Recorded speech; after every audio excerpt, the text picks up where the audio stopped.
প্রিয় দর্শক, আসসালামু আলাইকুম। আশা করছি যে যেখান থেকে আমার ব্লগটি দেখছেন, আল্লাহর রহমতে সবাই সুস্থ এবং ভালো আছেন। আমিও আপনাদের দোয়ায় এবং আল্লাহর অশেষ রহমতে অনেক ভালো আছি। আজকে আমি শেয়ার করছি হাঁসের মাংসের সাথে ছেটা পিঠা। আর এটা আমার আজকের ইফতার আয়োজন। আশা করছি আজকের রেসিপিটি আপনাদের কাছে ভালো লাগবে। আর ভালো লাগলে চ্যানেলটি সাবস্ক্রাইব করে পাশে থাকার জন্য অনুরোধ রইল। তাহলে দর্শক চলুন দেরি না করে আমরা দেখে নিই। এখন আমি পরিমাণ মতো তেল দিয়ে পেঁয়াজগুলোকে ভেজে নিব।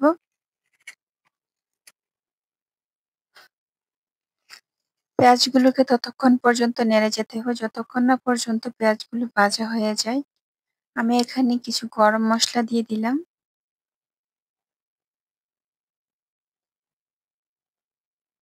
পেঁয়াজগুলোর সাথে গরম মসলাগুলোকে ভালোভাবে ভেজে নিতে হবে।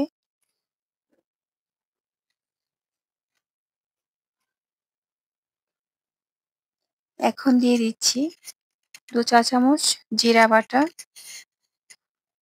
প্রথমে আমি জিরাটাকে ভেজে নিব। ভালোভাবে নাড়াচাড়া করতে হবে যেন দলা না বেঁধে যায়। যখন সুন্দর একটা ঘ্রাণ চলে আসবে তখনই বুঝতে পারবেন যে জিরাটা ভাজা হয়ে গিয়েছে। জিরাটা ভাজা হয়ে এলে আমি এখানে দিয়ে দিব ২ চা চামচ আদা বাটা,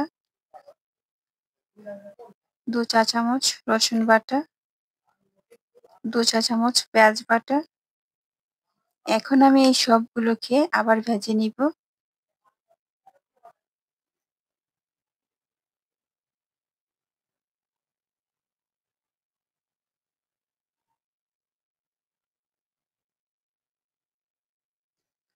যখন ভাজা হয়ে যাবে তখন সুন্দর একটা কালার চলে আসবে।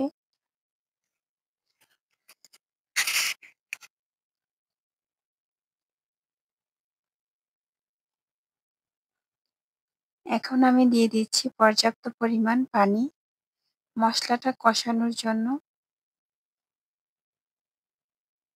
দিয়ে দিচ্ছি ১ চা চামচ লবণ,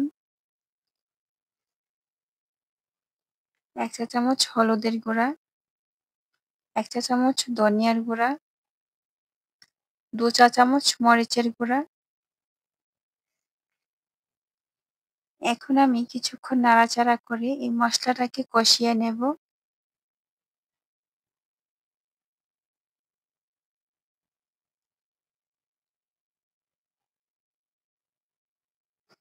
আপনারা দেখতে পাচ্ছেন মসলাটা কষে এসেছে।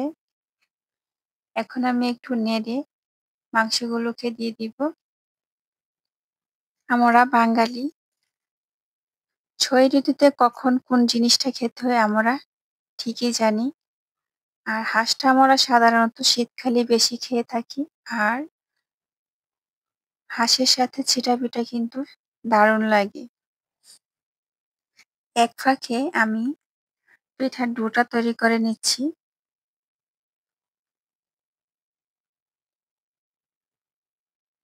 আমি এখানে ২ টো ডিম দিয়ে দিচ্ছি। আপনারা চাইলে না দিলেও পারেন।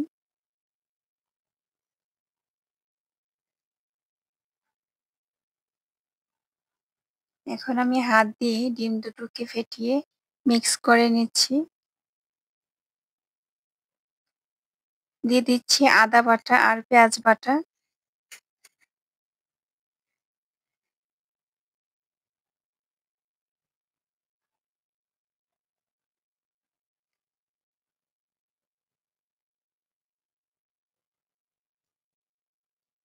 এখন আমি দিয়ে দিচ্ছি অল্প পরিমাণে তেল। এই সবগুলো মিশ্রণ আমি একসাথে মিশিয়ে নিয়েছি।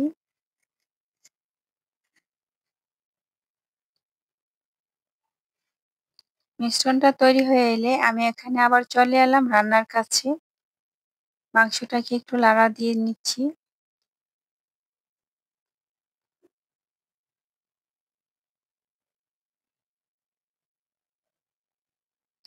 এভাবে কিছুক্ষণ পর পর নেড়ে দিতে হবে, নয়তো লেগে যাবে।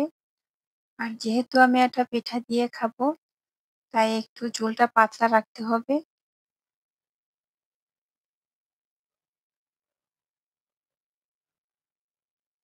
আমি এখানে পরিমাণ মতো ঝোল দিয়ে দিচ্ছি। আপনারা চাইলে কম বেশি করে দিতে পারেন। এখন আমি চুলাটা বাড়িয়ে জাল করে নিব। আমি যখন ১ম রোজা রেখেছিলাম, তখন আমি ৩য় শ্রেণীতে পড়ি। তখন ছিল অনেক শীত। শীতে সবাই কাঁপতাম। শীতে আম্মু-আব্বু উঠাইতে চাইতো না। আমি আর আমার বোন আম্মুর তরকারি গরম করার হাঁড়ি-পাতিলের সাউন্ডে উঠে যেতাম। উঠে দৌড়ে খেতে বসে যেতাম। আব্বু তো খুব বকা দিত আম্মুকে। বলত, "রান্নার সময় এত সাউন্ড হয়, যার কারণে আমার মেয়েরা উঠে গেছে ঘুম থেকে।" আমরা তো খুব খুশি ছিলাম যে আজকে রাতে সেহরি খেয়ে কালকে রোজা রাখবো। একই রকম কন্ডিশন আমার ক্ষেত্রে হয়। এখন ভোররাতে আমার খাবার গরমের সাউন্ডে আমার ছেলে-মেয়ে ২ জনই উঠে যায়। মাশাআল্লাহ এখন থেকে রোজা রাখা শুরু করে দিয়েছে। তার রোজা রাখার আগ্রহ দেখে আমার ছোটবেলার স্মৃতি মনে পড়ে যায়। কিন্তু জীবন তো চলে, সময়ও চলে। আর আমরা বড় হই। তবে সে ছোটবেলার ইফতারের আনন্দ ও সেহরির আনন্দ সবসময় আমাদের স্মৃতির মধ্যে অমলিন হয়ে থাকবে। এখন আমি একটু তেল ছিটিয়ে দিচ্ছি। তেল ছিটিয়ে দিয়ে এখন আমি কাইটাকে হাত দিয়ে ছিটিয়ে দিচ্ছি যাতে করে একটি ছিটা-ফিটা তৈরি হয়ে যায়।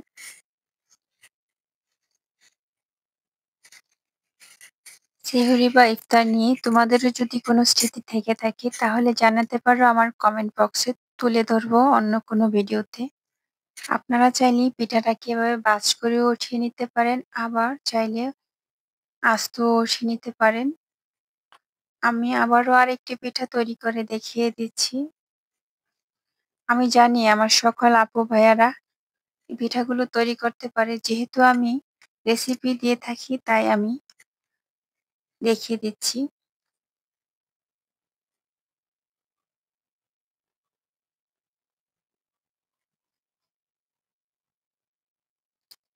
এই যে এই পিঠাটা আমি আস্ত উঠিয়ে নিয়েছি। আর এখানে রয়ে গিয়েছে হাঁসের মাংস। আর হাঁসের মাংস দিয়ে কিন্তু দারুণ হবে খেতে। তোমরা যারা খেতে চাও চলে এসো। আমার এই রেসিপি যদি আপনার মন কেড়ে থাকে তাহলে ভিডিওটি শেয়ার করে দিন আপনার প্রিয়জনদের কাছে তাদের মন পর্যন্ত পৌঁছানোর জন্য। যারা এখনো লাইক করেননি প্লিজ একটি লাইক করে দিন। আর যদি চ্যানেলে নতুন হয়ে থাকেন চ্যানেলটি সাবস্ক্রাইব করে পাশে থাকার জন্য অনুরোধ রইল। ধন্যবাদ সবাইকে। দেখা হবে নতুন কোনো রেসিপি নিয়ে। সবাই ভালো থাকবেন, সুস্থ থাকবেন। আসসালামু আলাইকুম।